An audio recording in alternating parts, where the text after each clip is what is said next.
Good. See, third, fifth, or seventh time is a charm. Hey everybody, I'm Coach Loretta and we're here with the Dirt Trail and Running podcast, Coffee with Coaches. And today I'm here with Coach Reese and with Shannon O'Grady from Gnarly Nutrition. So thank you, Shannon, for joining us. Shannon is one of our partners through Gnarly Nutrition to help provide nutrition for our races. So if you've been to any of our Ornery Meal races, you've probably tried Gnarly. But she also has an extensive background with sports nutrition. And so we're super happy to have her here to talk with today. So welcome. Yeah, thanks so much. We are always stoked on the partnership, always excited to support running communities and races. And I really appreciate you guys having me on. Yeah, usually we have a little question and answer with Shannon and we just go live, but we decided why not put her on the podcast? So yay. So Shannon, do you want to just start out and tell us a little bit about your background and what got you into the nutrition piece with Gnarly? Yeah, sure. I mean, I've always been a runner. I think I did my first race when I was six. I remember my sister training me for this mile run that we had at school, like literally training me. We have pictures of me stretching in a tracksuit and everything. I just always loved running. I ran in high school, cross country and track. Ran into college and started doing kind of longer runs around when I was in graduate school. Um, about that time, I was studying nutritional physiology in school, so more of a broader look at nutrition, not necessarily specialized on performance, but it lined up really well with my personal interests, and I started kind of deciding that sports nutrition was more of the direction that I wanted to go, and followed up with some postdocs more focused on that, and just have always loved endurance racing, whether it's on a bike or on my feet. I'm stubborn and I just love spending long days in the mountains. So I think those two things go together well.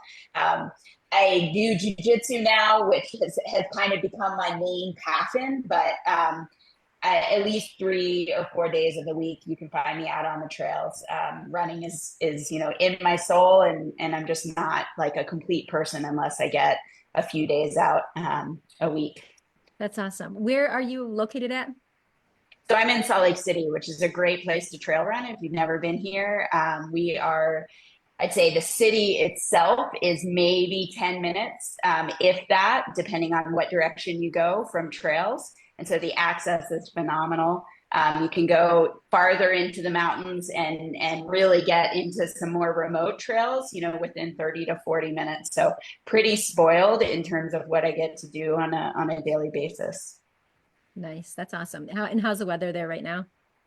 It's actually really mild. We've had a super mild winter. It started out a little slow in terms of precipitation, but we've caught up. It's just raining in the city, but snowing in the mountains, which is great. Great for the environment, but we also rely on the snow for our water. So it's critical in terms of how the city does. Right. Nice. And Reese, how have you been? It's been a couple weeks. Yeah, it has been a couple weeks. I've been pretty good, just hanging through the training and everything, building up to Potawatomi 50, and then we're gonna do Galena and then Kettle 100 again. Shannon, I just got to thank you because Kettle Moraine always has the best drink, and it's gnarly nutrition. It's fantastic. Oh, thank you. I don't plan any logistics around like having powders here or having other calories there. I just fill up from the aid stations and like I'm good to go. It was fantastic. So Reese, I love hearing that. Thank I'm you. a huge supporter of Gnarly. The taste is fantastic. Like there's a good amount of electrolytes and good enough calories to get you going down the trail. And speaking of partnerships too, one thing that I also love about Gnarly is how branched out you guys are. Like I listen to Dylan Bowman's Free Trail podcast all the time, and you can find your advertisements all over the web, especially on different ultra running sites and things like that. So I just want to say thanks for like pushing this great product and great like ecosystem that you guys all have for sports performance and nutrition, because that's the one thing that most ultra runners are going to say is that killed their race is my stomach went sour. So Yeah, I mean, I really appreciate one, your personal testament, and two, hearing like how broadly you've heard, I guess, Gnarly's influence and mention of our products. We have always been trail runners. When I say that, I mean like the folks that work at the company. And so supporting the community we love and supporting a sport that means so much to us personally is really important. So, that warms my heart, and I really appreciate that, Reese. Yeah, totally. And it's good to hear on this end too, because a lot of times we see, companies and we see the branding, but to actually hear that from somebody so within the company is great to hear, because us ultra runners, like a lot of us want to keep this sport core and with the ultra runners and with the trail runners and everything. So it's good to hear that, like we're being supported by brands that are actually listening to the community, which is fantastic. Right. And Awesome. I mean, to add to that, this is why I love having Shannon on, is the education piece that's so important to Gnarly and to Ornery Mule Racing. So it's nice to be able to share information with our community so they can be successful in these races. As a coach, when I first start getting athletes coming in, a big thing that most athletes are doing is under fueling during runs or not fueling at all. And so, that's the first focus that I have, is when they're starting to work on some of their long runs, is going out there and practicing it so that they're ready for race day. Because I have so many people that say, like, well, I can run 2 or 3 hours without fueling. Well, you probably can, but you're not going to get your best performance by running empty, right? So let's talk And it's about. going to take you much longer to recover on top of that, which will Yes. impact subsequent runs and could impact, injury risk as well. Yes, and I love that, because that's another thing that we talk about, is if you fuel and you hydrate well during your runs, you're going to recover so much faster and feel so much better. And athletes will, once they buy into it, they do. They can't believe how much better they feel once they start fueling. So I'm glad that we have Gnarly to support us. My favorite product is Hydrate. I love Hydrate. I could drink it all the time. And I'm just going to share a little tiny story. So my parents are elderly. My dad is 92 and my mom is 86, and they are not good at drinking. They never drink water. They don't hydrate. I would say my dad drinks water, but that's it. And he was having some issues with electrolyte imbalance. And so I'm like, hey, why don't you try this? And so I started sending him Gnarly, and they're drinking it every day. They just asked for a replenish. And I was really surprised, because they're pretty frugal, and I didn't think that they would actually do it. Now, they won't take the prescribed amount that I tell them, but I'm happy that they're at least splitting a glass every day. Yeah, that's great to hear, Loretta. My mom, same story. She's on a statin, which can often impact electrolyte levels and lead to cramping. And she would always have these unexpected kind of breath-stopping cramps during the middle of the day. And I had her start taking Hydrate to see if it would help, and they completely went away. So same thing.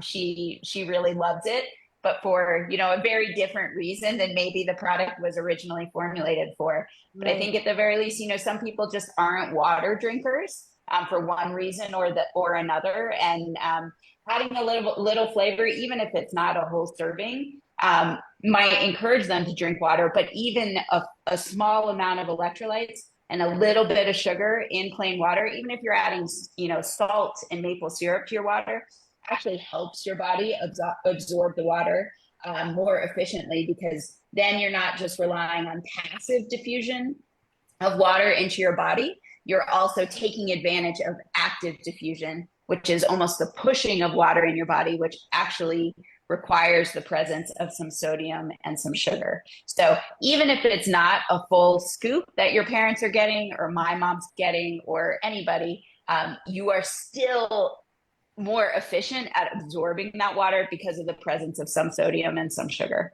Oh, well, that's good to know. Yeah, so that's been very helpful. And it's the same for him. Like, some of the things that were happening have stopped. I haven't heard any of that since he started doing the Gnarlies every day. So that's good. That's great. I love hearing yeah. that. Yeah. So when I start out with an athlete, I don't know about you, Reese, like kind of where you start. I like to start talking a little bit about sweat loss too.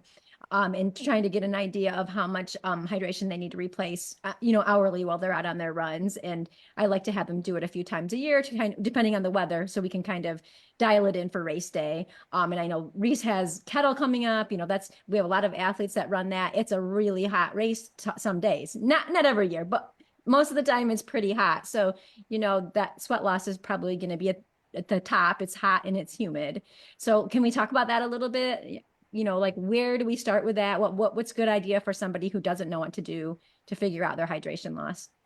Yeah. So first I have to say bravo to you for having your athletes look at their sweat loss a couple times a year, because as you said, so many environmental factors, heat, humidity, even, changes in fitness, which isn't an environmental factor, but we definitely see as someone gets farther into their training program, that can affect how much you sweat, the amount of clothes you're wearing, the type of clothes you're wearing. Um, and so it's important to, I mean, it's so easy to do a sweat test, and it's important to do it multiple times throughout the year to make sure that you're staying on top of variables that could impact the amount of sweat you're losing consistently as they change throughout your running season. So, I mean, essentially what you do is you weigh yourself before you run. You need to be naked because as we just said, the amount of clothes that you're wearing can impact how much you sweat, but they definitely impact how much you weigh. And then obviously you want to put your clothes back on before you go out for a run. And then during that run, it can just be an hour run. It could be a longer run, but I think to simplify things, doing an hour is the way to go. If you're going to drink anything during that hour, which is totally fine, but you need to pay attention to the amount that you drink. So could be 6 ounces, could be 8 ounces, but you need to take note of that. Then when you come back from that hour run, take your clothes off again, weigh yourself again. And so you're going to take the difference between your weight before your run and the weight after you run. And for every pound that you lose, that's approximately equal to 16 ounces of fluid loss. So let's say you lost 1 pound, that would be 16 ounces. And let's say you did drink during that hour run. Say you drank 6 ounces. So you would add that 6 ounces to the 16 ounces, and your fluid loss would be approximately 22 ounces. So you want to aim for 80 to 90% of that number. You don't need to stress out about getting the whole 22 ounces back in. It's actually better to reduce the consumption. You don't want it necessarily equal to the amount of loss, because then we get into an area where we're worrying about diluting electrolytes too much. So 80 to 90% of that fluid loss should be your goal for hourly replacement of liquids while you're on longer runs. If you're just going out for a 90-minute run and you're well hydrated before that run, you might not need to drink water, but it's when we get like 2 hours and beyond that consistent fluid intake is really going to do you some favors. Nice. Yeah. Reese, do you have anything to add to that? How that you approach that with your athletes? Yeah, I kind of have a question. So they say that some of the elite marathoners, like they actually look for a little bit of dehydration, around a couple percent, like 1 to 2%, 3% at the end of a race, just because it lightens them a little bit. They get to go a little bit faster. And those are for the people that are finishing between like, let's say 2 to 2 hours and 20 minutes, right? So there is some sort of a performance benefit to being lighter. But when we're running these ultra marathons, and we're out there for 15, 16, 17, 18 hours, are we necessarily looking to replace, do we only want to be replacing around 80% if we're going to be out there for, let's say, like 20 hours plus? Or do we want to be trying to get a little bit closer to that exact amount loss? So let's back up for a minute. And Reese, while I try to stay up on the research as much as I can, I occasionally, miss studies. So I haven't seen a study that's really compared runners when they're 1 to 3% dehydrated and their performance versus runners where they are not dehydrated. I would say that people anecdotally say really high performing runners still perform well with 1 to 3% loss or dehydration, but I wouldn't necessarily say that that is the reason they are performing well. So I want to make sure that that's understood, that it's not, I haven't seen evidence saying that a 1 to 3% dehydration rate leads to better performance, but that you can still perform well if you're 1 to 3% dehydrated. Would you say you've seen the same thing, or have you actually seen that small levels of dehydration increases performance? No, so that's a good distinction. Thanks for clarifying that. No, so what I meant to say was that between 1 to 3%, and you can still have inadequate performance. Yeah. Yep. I've seen the same thing. Good. I just wanted to make sure, because like I said, I try to stay on top of the research, but new stuff comes out all the time. So sometimes it can be hard. Yeah. So I would say that when you're out there for 20 hours longer, yes, then we can see small amounts of dehydration actually magnify in terms of detrimental effects on performance, on health, potentially on injury risk. Remember that our musculoskeletal tissues, so things like joints and or tendons and ligaments in our joints are critical to our performance and to health, but they also need to be hydrated. And so the longer they're dehydrated, I think the increased risk that we could suffer an injury.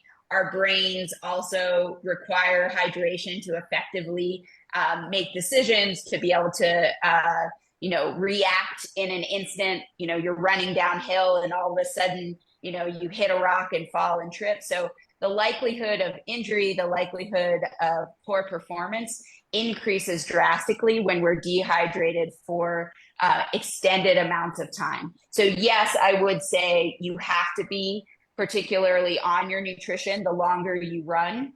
I haven't seen research looking at what smaller amounts of dehydration into that 1% to 3% range look like when we're running for 20 hours. I would still recommend trying to hit maybe closer to that 90% of fluid replacement, because we also have to remember that during those longer runs, right, we're running at night, temperatures changing. And when we are experiencing those different environmental conditions, we're putting on more clothes, our sweat loss actually goes down. So we're not losing the same amount of water consistently over that long period of time. And so the amount of water that we need to take in also changes. So that's something to consider as well. It's not going to be the same amount of fluid replacement hour after hour after hour. I'm glad you said that, because, I just raced the Raven 24-hour this last weekend. My husband is my crew chief, and I, kind of put some guidelines in there of, this is about how much hydration I need. This is about how much fuel. This is about how much electrolyte replacement, just so he has an idea. And he was a little bit stressed about the fact that I had slowed down on hydration, but it was getting cooler. Like in the heat of the day, I was hydrating, right? Because the sun was beating down, it was, warm, and I was sweating quite a bit. And then as it, the day progressed, I could feel that I didn't need as much as I did, in the day.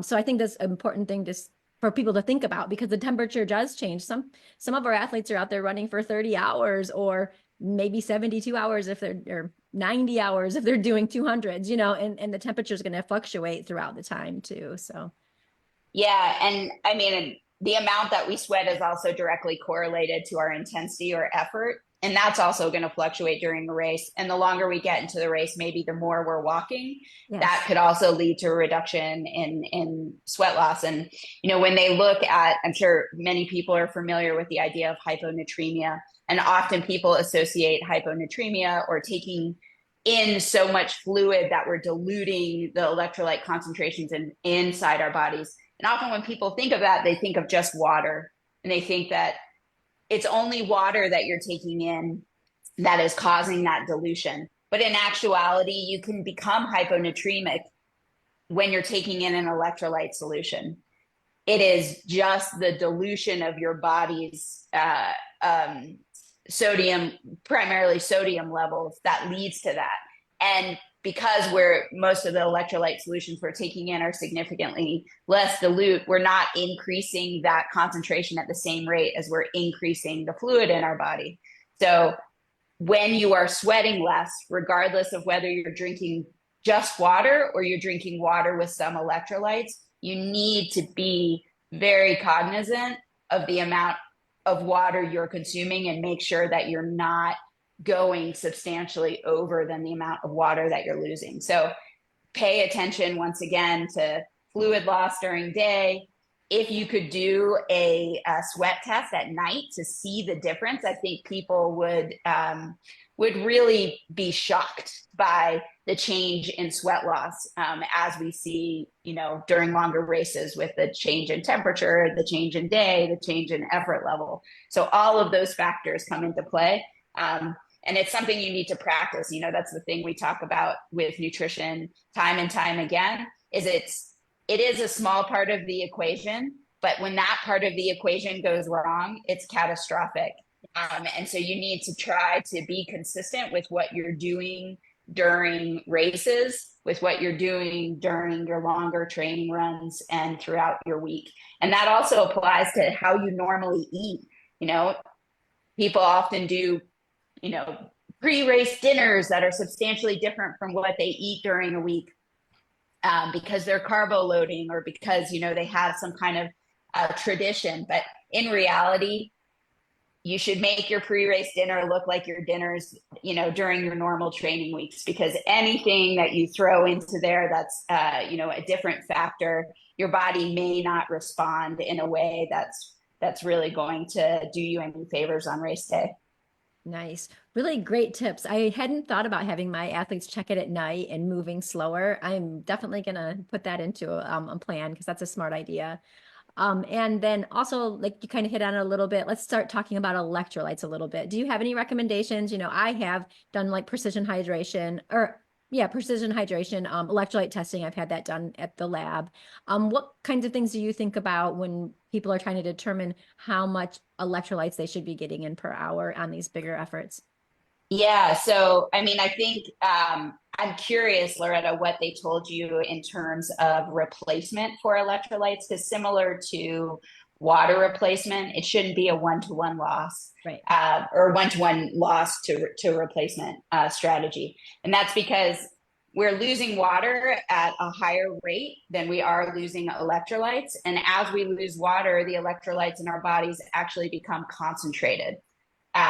Which is a good thing. But if we are, if we're taking in, and this gets back to the hyponatremia being possible, even if we're using electrolyte solution, you know, if we're taking in way too much, then those fluid dynamics can change drastically. So I think if you have accessibility, whether financial accessibility or are able to get your sweat tested for sodium concentration, it's definitely something you should do. But the replacement of that sodium should look substantially lower than the loss of that sodium because of that relationship between water loss and increasing concentration of sodium in your body as you lose that water. Okay, those are So great. did they tell you like what percentage you should be replacing? Well, I think they gave me a number of replacement. I don't know if they told me it by percentage or not. I'm gonna have to look that back up. I have an email with it, so I'll look and see. I'll let you know. Yeah, there's a scientist. His name's Alan McCubbin, and he's done a lot of research into electrolyte loss. And he actually recommends replacing 30% of the sodium that you that is in your sweat. So, you know, let's say you lose 1,000 milligrams of sodium. I forget what the per unit is, but within an hour. So you would actually be looking at replacing only 300 milligrams of sodium. You wouldn't want to replace that sodium one-to-one. And that's because you're losing more fluid, and therefore your body's internal sodium stores are actually becoming concentrated. So you do not need as much sodium as you think you do. And our gut really relies on concentration gradients. So when you take in something that's way more concentrated than it is in your body, it changes the dynamics of how fluid flows from your body into your gut and can lead to gut distress, can lead to, you know, you run into the porta potty more than you really want to. We see that both with sugar and with salt. So electrolyte replacement is important, but I think in some cases it's overemphasized, or the quantity that we need to replace is overemphasized. Okay, that's good. I'm going to double check that. I know my number is like 763 per liter, but I'm not sure if they told me the percentage of that. So I'll look. Yeah, look and let me know. And I'd say like this is also something that, you know, you play with. You're out on the trails. Everybody's different. How you metabolize things is different. The amount you lose in your sweat is different. And so training is really your time to dial in what works for you. So it's always good to start at a baseline. If you keep a training journal, keep notes on how you feel during your run, how much you replaced, how you recovered post-run, and then, you know, slowly tweak it the next time you go out and take those notes again. And, you know, be your own human guinea pig and really look for feedback from your body on how you feel and recover. And that's going to help you figure out, you know, what the right amount of replacement, what that sweet spot looks like for you. So everybody, I think Shannon is telling us to try it in training before you expect it to work during a race, which is something that we always preach on this podcast. Is you can't expect it to work in a race if you've never tried it in any of your training. And your like every single long run that you have is just a great time to play with these variables, so that way you're not like guessing on race day. And I love that we were kind of talking about doing a sweat test. And logging in, like, hey, like how hot was it? Like what time of day was it? What was your average pace over what type of terrain? Was it really hilly? Was it rolling? So that way, when you get closer to your race, you can look back and say like, okay, cool. Like, personally, I ran Wasatch a few years ago, and it went from about like 45 in the middle of the night to about like 90 during the day. So you can look back on those logs and say like, oh, well, when it's 90 and super dry, like this is typically what my body's been consuming and what makes me feel pretty good. But then also know that, okay, now that I'm going into 45-degree weather, okay, now I know about this is how much I should be expecting to drink. But as much as we like to titrate down those numbers and figure that out for people via spreadsheets, I always love to tell my athletes or talk with them about like what it feels like when you are like, a little bit too high in your sodium or a little bit too low. But sometimes those effects can be one and the same. I just kind of want to hear your opinion on, what does being overhydrated versus like underhydrated or having like imbalances in your electrolyte actually feel like when we're on the trail? Yeah, I mean, I think imbalances in electrolyte are probably something that's a little bit harder to pinpoint. But imbalances in electrolyte often lead to imbalances in water retention, and that is easier to feel. So you can definitely, everybody knows what it feels like to be bloated. Everybody knows like when that thirst sensation starts shutting down.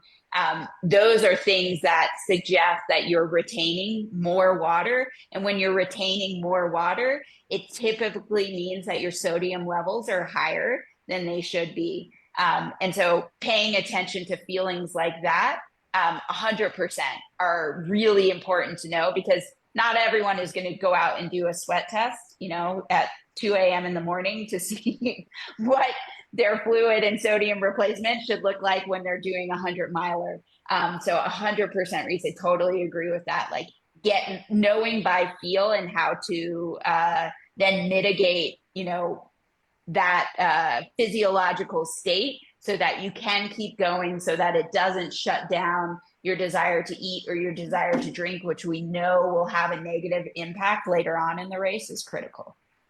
Yeah. And then, so when we do feel like we're either too high or too low, what's then the like proper course of action? Do we want to slam some salt caps, or do we want to, do we want to take any drastic measures, or like what should we do when we suspect something is off? Yeah, so I think if you're too high in sodium and you're retaining too much water, if you have been, I mean, there are a number of reasons why that could occur, but typically it's potentially you took too much sodium. Then we want to stop maybe supplementing with a drink that contains sodium and slowly sip on water. Time frame, I'm not 100% sure how much time that will take to right itself, but definitely switching from salty foods, switching from a sports drink, if you were consuming it, that contained higher levels of sodium, to maybe just water, but continuing to get in calories as well is going to be critical. If you're low on sodium, and that often, could result in you feeling a little groggy or tired. And it's hard because that you can get that feeling from other things too, just general fatigue. And so separating out, what is the actual cause can be difficult.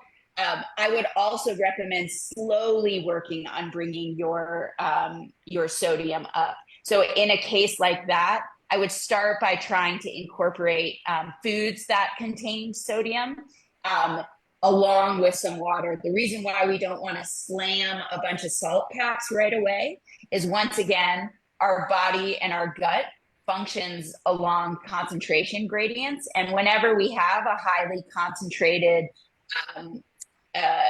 solution in our digestive tract, and it's more concentrated than what that same solute looks like in our body actually wants to dilute it. So water rushes from our plasma into our gut to dilute it, which causes gut distress.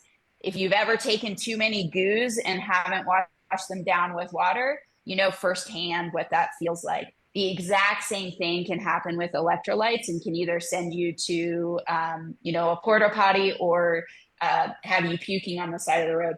My first Ironman ever, I ran with a good friend who had done many. And I used to joke that this guy like would not take advice unless he was hit across the head with a 2x4.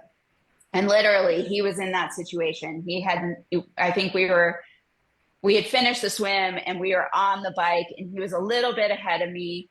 And he was using, I believe it's called Elite, those concentrated electrolyte drops. And I had passed him on the bike and I was like, hey, how are you doing? And he was like, oh, I think I'm too low on sodium. And I was like, oh, you better start putting electrolytes in your water. And he was like, oh, I just slammed some Elite straight from the bottle. The next time I saw him, he was puking on the side of the trail for that exact reason. And he finished the race, but he was in the medical tent having to get an IV because he went from being too low on sodium to being too high on sodium to throwing up and then being excessively dehydrated. And that decision, to not fuel appropriately, to take in too many electrolytes at once, both affected like how he performed, but also put him in a really dangerous medical situation. So I think anytime we think we can correct something by taking drastic actions, that's the wrong way to go. You need to slowly get your body back to where it should be. So too much sodium, slowly start drinking water. Too little sodium, start by incorporating sodium-rich foods, which your body will digest better, and slowly increase sodium in whatever you're drinking. I love that you took us there because that's one thing that we try to tell everybody is like, you should be thinking about these things when you're on the trail. Like we all love music. We all love to kind of like tune out and just like be with the environment. But every once in a while, you got to come back and, kind of notice, is your watch fitting on your wrist a little too tight? If you're wearing rings or other jewelry, is that fitting a little bit too tight, or is it getting kind of loose? And start to identify these little things that can help you mitigate these problems later on down the road. Because once you find yourself in a position where it's like, uh-oh, I'm way low, you want to take drastic measure, but you shouldn't, because moving slower or moving with a little bit more brain fog for a little bit of time is better than no movement at all, puking and spending time at an aid station or in a medical tent or having to drop. So I think that's something that, like we as athletes, like we always want to take like the most direct course of action to reroute our race to where we want it to be. But sometimes the best action is to be proactive and just kind of start thinking about these things a little bit. And I think too, like the taste sensation is really good. Like if you get to an aid station and you're like, man, I've been craving something salty for a while, that might mean that, you also need some electrolytes. And, again, that should be practiced in training. Maybe you keep like a couple bags of potato chips on hand just in case, like, you do a couple loops from the car and like you get back and you really crave them, and just see like how that works with your stomach, and try to figure out like, what are these common aid station foods that I know work for me when my body feels a certain way.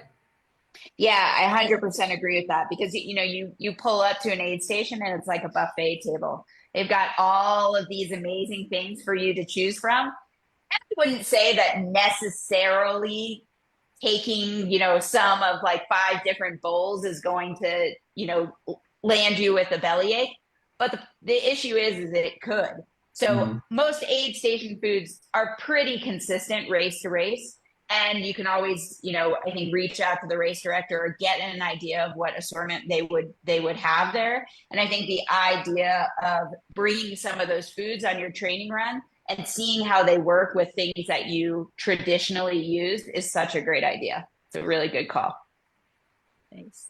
So you have a couple products through Gnarly that provides the electrolyte source, the Hydrate and the Fuel 2.0, and you have a new Fuel 2.0 that has increased sodium in it, right? Is it? Do you want to talk about those a little bit and how you might use those on a run?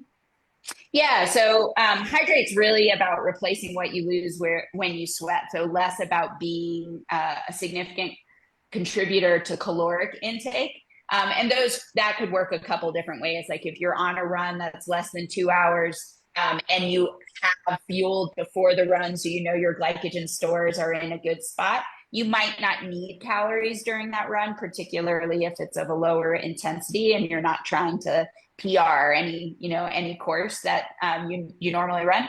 Then you may just need to hydrate and replace some electrolytes. And so hydrate is a great option for that.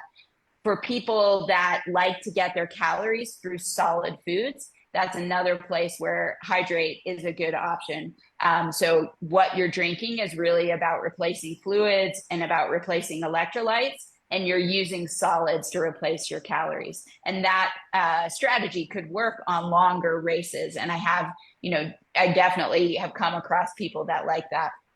Fuel 2O is more of a caloric contributor. So it has 100 calories per 12 ounces. And for some people, depending on your fitness, depending on your overall fueling strategy, the length of your race, that might be something that they exclusively use. So they're getting fluids, they're getting electrolytes, and then they're getting a consistent source of calories. And it simplifies things, whether those calories are all the calories you're taking in, or whether you're just using them as a baseline. So you know you're getting this slow trickle of calories in, and you might pull up to an aid station and grab some potato chips or peanut M&Ms or whatever you're using to top off and really hit your hourly caloric goal.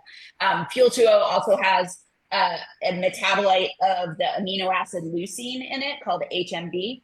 So this I see is particularly important during longer races, because no matter how much we've trained our gut, no matter how much we've worked on our nutrition while we're running, we can never take in as much food as far as the calories that we're burning on an hourly rate. So there's always going to be a difference between your calories in and calories out, with your calories out being greater. So that caloric deficit, especially when you're running 20, 30, 40 hours, builds over time. And when our bodies are in a caloric deficit, they look for tissues to break down in order to meet the energetic demand, particularly over longer periods of time. So HMB is a compound that has been shown to minimize the breakdown of muscle during caloric deficits, when we're not meeting our caloric needs. So by introducing HMB into your drink while you're running, it definitely doesn't negate, but it minimizes the breakdown of muscle, which is going to help with recovery later on. So Fuel 2O, although it can be used during shorter runs if you need some calories in, or if you're trying to really hit a PR on a particular course, it's really designed to help with folks that are running endurance races that are longer, that need that calorie intake, that electrolyte intake, those fluids, and then also something that would minimize the muscle breakdown that would otherwise occur.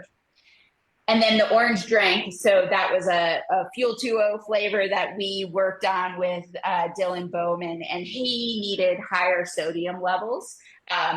He wanted more sodium per serving size to meet his electrolyte needs. And so the regular Fuel 2O flavors has 250 milligrams of sodium per 12 ounces. And the orange drink has 500 milligrams of sodium per 12 ounces. So for folks that have higher sodium needs or like to exclusively rely on a drink for their sodium, that's a great option there.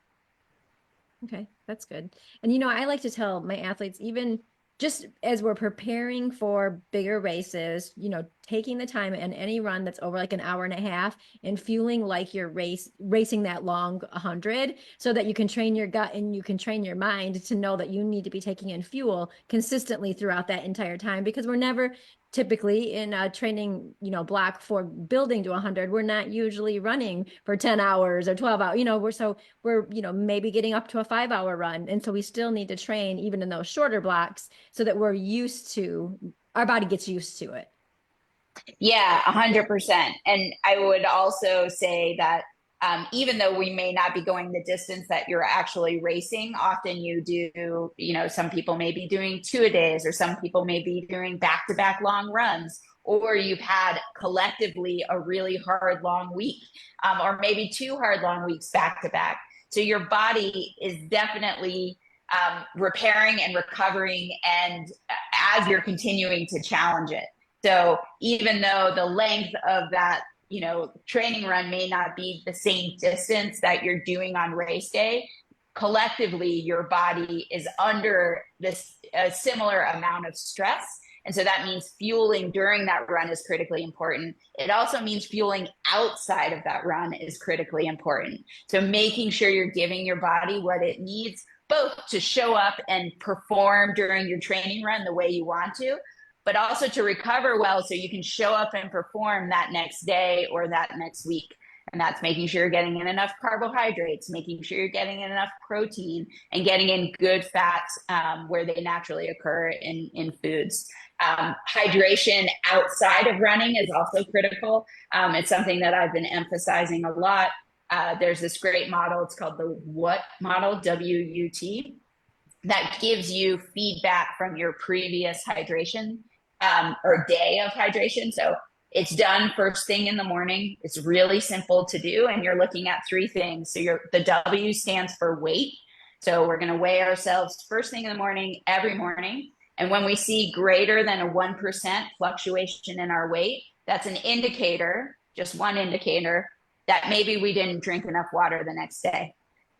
Urine color. So urine color is something that everybody's familiar with, but I think what's missing is that urine color really is a good indicator of hydration first thing in the morning, not necessarily in the middle of the day. So the first time that you pee or void in the morning, what is that color? The darker the color, the more dehydrated we are. The lighter the color, the more hydrated we are. So that's your second indicator. The third indicator is thirst. Did you wake up and did you feel thirsty first thing in the morning? So that's where the W, U, and T come from: weight, urine color, and thirst.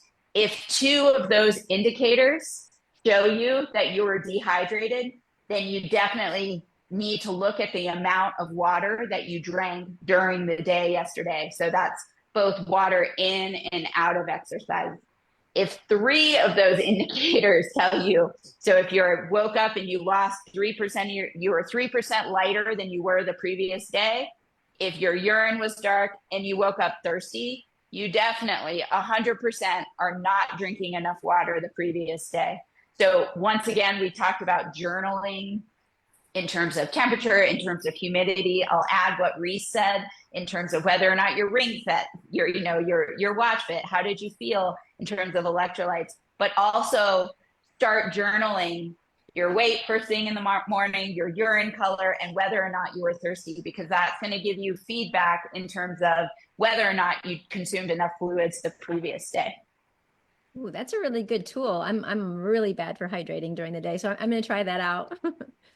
Awesome. I want to back up let me and know what you say think. too, I really like what you mentioned about, no matter how much we put in, we're not necessarily going to burn off, or we're not going to replace what we burnt off in an hour of exercise. And I think, to put like an idea on that, some of the best endurance athletes, Tour de France cyclists, ultra runners, Hayden Hawks, who just PR'd Black Canyon 100K, like they're putting in like around 400 calories or 100 grams of carbs per hour. But if we take a look at like around how many calories does it take to run like a flat mile, it's around 100, give or take, depending on your running economy and depending on the elevation too. If there's a lot more elevation, that caloric expenditure could be high. But if we look at how fast like people can run in 1 mile, or how far they can run, a lot of us are going 5, 6, 7 miles. Even if you're going 4 miles in that hour, you're going to be burning around 400 to 700 calories per hour. But I mean, most of our guts aren't trained to take in 100 grams of carbohydrates per hour. A lot of us are lucky if we can get away with 150. So even if you're fueling as best as you can, you're fueling 150 calories an hour. If you've moved 4 miles and you're on perfectly flat terrain, chances are you've burned like around 400 calories. So even though you may feel full, like your body is still pulling from onboard resources that it has.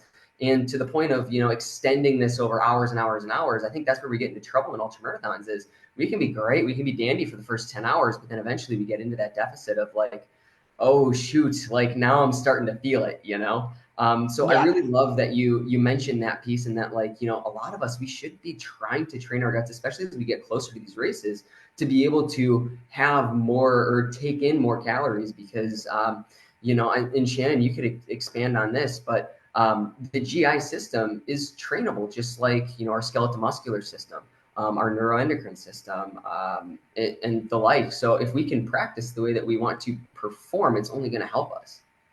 Yeah, I mean, and this would be, once again, I feel like we're talking about journaling a lot, but this is a great place to do it as well. Paying attention and figuring out, it's so easy to, grab a handful of peanut M&Ms or have a goo, or also be drinking some gnarly fuel 2.0 and eat some potato chips, but actually trying to figure out how many calories or how many grams of carbohydrates are in that handful of potato chips or M&Ms that you're grabbing is important for that reason. So you get a baseline of like, this is where I am now. Maybe I'm only taking in 80 grams of carbohydrates, right? 320 calories. But I want to try to see if I can get up to 90 grams or 100 grams or potentially more. Once again, we're not jumping from 80 grams to 100 grams. We're making small adjustments throughout our training process. So at the beginning, get an idea of where you are, and then slowly increase and see how it feels. On this long run, I got in 80 grams. The next week, I tried 85 grams. And you know what? I felt pretty good. Like, everything was working well. I felt my energy levels increase. I recovered better. I felt even better on my run the next day. And so I'm going to actually increase it to 90 grams that next week, but maybe I'll keep it at 90 grams for a couple weeks and see how my body does before inching it up another 5 grams per hour. So that slow increase is critical. But yes, you can 100% train your gut. I think, classically people have thought that physiological ceiling to the amount of carbs that you can take in is around 100 grams per hour, which is about 400 calories. We've seen athletes take in now, a little bit more than that, inching to 110 or 120 grams per hour. But once again, that is something that they've accomplished through practice and through working it out over many training runs, figuring out what foods work for them to be able to get in that caloric intake hour after hour after hour. And we all know that we have ups and downs. We have palate fatigue. We have periods of our race where we just don't feel like eating. So despite your best intentions, you may come to a place in your race where you aren't able to take in that many calories. And so that's when, like, once again, slowing down, trying to, slowly take in water, slowly take in food, even though you may not feel like it, in order to avoid getting yourself in a hole that's going to be really hard to dig yourself out of, becomes important. So yeah, listen to your body, practice during your run, realize that even with our best intentions, we may run into hurdles in terms of taking in consistent nutrition, and don't freak out, slow down, slowly try to get in foods that your body likes. I mean, I think this is where, like, the chicken broth at night, or some decarbonated soda can be great and can work wonders. I feel like those are miracles in the middle of the night during a 100-miler.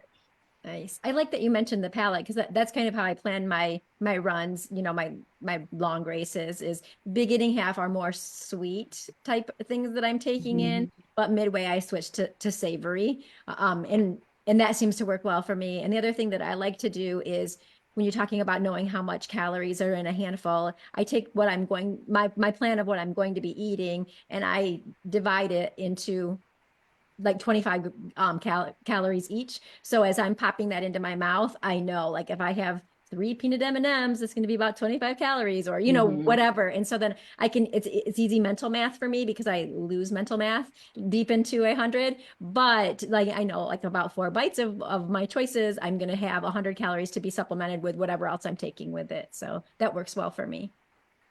Yeah, I've seen people, break out snacks into like 100-calorie little baggies, and, their race crew writing 100 calories on there. But I also like the idea of having an idea of, like, 3 M&Ms equals this, so that when you are at an aid station and maybe it's not as controlled, you have a rough idea of what you're taking in. Yep. Yep. Because I think sometimes, we're tired, we're trying to get through it, and we think we're eating more than we are. And then we realize we really weren't getting in the calories that we thought we were because we grabbed one M&M, or, you know what I mean? So I think that Yeah. that is helpful. Yeah. And I think we also need to consider, protein and fat can have a place in especially ultra running nutrition as well. It is important to note that protein and fat take longer for our bodies to digest than carbohydrates. And so that is a place where we need to watch out the total amount we're consuming at any one period. Unless you're going extremely slow, or doing maybe a 250-mile race where you're taking like more breaks and longer and more frequent breaks during your run to make sure you're getting in enough calories. That might be somewhere where I've heard of people taking protein shakes or eating a burger. That may be reasonable. But I'd say during 100-miler, even if it's taking you 30 plus hours, very rarely are you going to see someone be able to take in like 25 grams of protein and be able to stomach it and keep going. In races that are maybe of that length or shorter, that's where we want more reasonable amounts of protein and fat, simply because of the time it takes our body to digest those macronutrients. It's also going to slow down our body's ability to digest carbohydrates, which can then impact our fueling overall. So protein and fat, okay to take in, but make sure you're taking in smaller amounts so it doesn't impact how your body digests all the other foods and fluids that you're consuming. Yeah, and too, it's important to mention, for the listeners, like the reason why it takes longer is, well, because of the mechanical process of just the digestion, the absorption of the macronutrient itself, but also because if you have a higher intensity, your muscles need the blood like to keep going fast. So if you keep going at the same intensity, all of a sudden you have like a shunted blood supply away from your intestines for the absorption of those macronutrients. And then you bog the system down even more because you're trying to go hard. You have a lot of slow absorbing macronutrients, and now carbohydrates kind of just get stuck in the middle. Like, hey, we want to absorb, but and I think that's why like they call carbohydrates the king macronutrient, is because like especially the quick sugars that are quick to absorb in your body, your stomach really doesn't have to do a lot of work, so there's not a lot of blood flow that's needed to like extra into the area in order to like supply you with energy. So but again, too, to your point, I think like as we get into these like multi-day efforts, now we're going through the entire day where if we just think about our basal metabolic rate and our like just baseline level of like protein intake for a healthy individual, let alone somebody who's, performing an ultra endurance event, now like it becomes a little bit more important, because when you go through a day or 2 days or 3 days of, let's say you only have carbohydrates, your body still needs the proteins, even if you were completely sedentary, just for the general repair, regrowth, remodel process. 100%.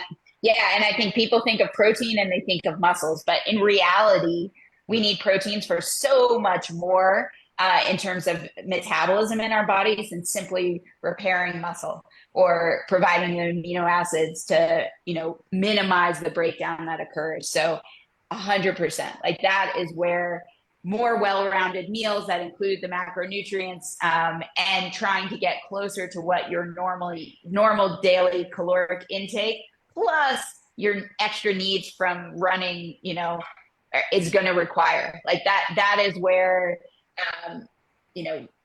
I guess more complex nutrition makes a ton of sense. But on hundreds and less, like carbohydrates, 100% are king and are what your body needs when compared to the other macronutrients above all else.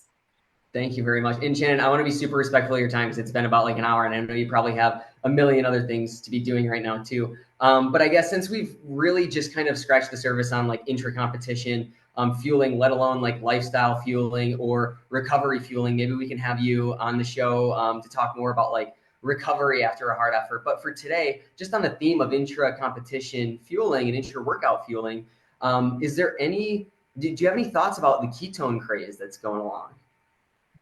Yeah, I mean, to be honest, there's some good research that ketones may help with cognitive performance and could spare glycogen stores. But in terms of their direct impact on performance, the research just isn't there. And so 100% yes, if you find a benefit in terms of, I know it sounds weird to say, but mental acuity during your runs, more power to you. I think the glycogen sparing is definitely something that during long runs could be have a big impact on performance and also on recovery, because where our glycogen stores are when we finish a run can really impact how we feel on that next run and how we recover.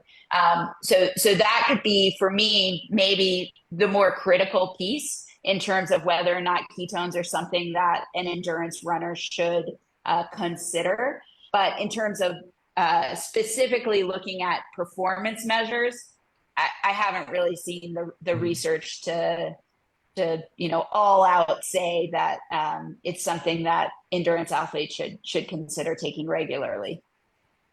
I generally lean that way as well. And I also, for people like athletes that ask me, like, should I be considering ketones because of the mental acuity? And a lot of the suggested benefits are that it keeps you a little bit sharper. I then come back to those athletes and say, well, maybe we just need to bump up your carbohydrate intake because, being low on carbs can decrease your mental acuity as well. So for any of the listeners out there that, think that mental acuity sounds great when you're running, maybe you just need to bump up like 50 to 100 calories an hour. Especially because they're pretty expensive. And I love that, Reese, because it gets back to the point, like before jumping to the next magic bullet, which I'm not saying that ketones can't help with that. There is some good research showing they could help with that. And if you can, afford to use them regularly and find that benefit, then go for it.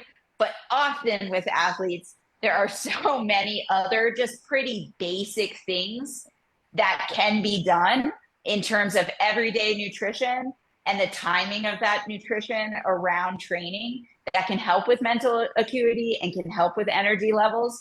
It makes sense to me to try to check those things off the list before jumping on that bandwagon. I agree. I always think to myself, like, let's tackle the big issues, and definitely like proper nutrition over the long term is kind of the biggest issue before we start to introduce other exogenous substances into the mix. And a lot of times too, I always try to keep it simple with people. So like, I don't want to, give somebody a laundry list like this big of like, okay, you need X, Y, Z, and all of this other stuff every hour during the race in order to be successful. Otherwise, it becomes more of a math equation than, an actual experience in the woods. Exactly. Yeah. I take the same approach both with the athletes I work with and with myself. They always say, keep it simple, stupid. And I think there's, without, necessarily calling anyone stupid, we always try to like jump to kind of the latest craze without really focusing on the simpler things right in front of us. And often those simpler things right in front of us, getting good sleep, hydrating, making sure you're eating a well-balanced meal, are really the things that are going to make the biggest difference. Yeah, and with respect to the KISS principle, I think we have a fantastic product here that like you can learn all you want to about like sodium and electrolyte balances, but I urge all the listeners, like, go try the Gnarly product and keep it simple and just use that and see how it works for you and see if it's something that's going to be beneficial for your long run, because I know it's helping a lot of individuals out there. So I just want to thank you again for helping to push along such a fantastic product. Thank you for that. I appreciate it. Well, thank you so much for coming on today, Shannon. Such great information. And I also want to share, you also have a new podcast through Gnarly Nutrition that you co-host, right? I do. Yeah. It's called the Narstool Podcast. Nice. It's, I will warn you, occasionally, actually pretty regularly, there is some cursing and flavorful language in those episodes, but we've got a wide range of guests, everyone from, ultra runners, ultra mountain bikers, snowboarders. We've had a chef on, we had the cellist for the Avid brothers. So a little bit of everything. And it's really just about kind of talking through how different folks had overcome adversity, hearing their stories of training and nutrition and their, specific pursuits. And similar to you guys, it's just a fun conversation. Nice, nice. And you guys also have on your webpage a blog, right, that gives nutrition information? Yeah, 100%. There's a good wealth of info there. If folks have questions, they can always email me too at shannon@gonarly.com. I'd say like all the business stuff I have to do, I would drop in a second to talk to someone about nutrition and about their athletic pursuits. So feel free to shoot me an email.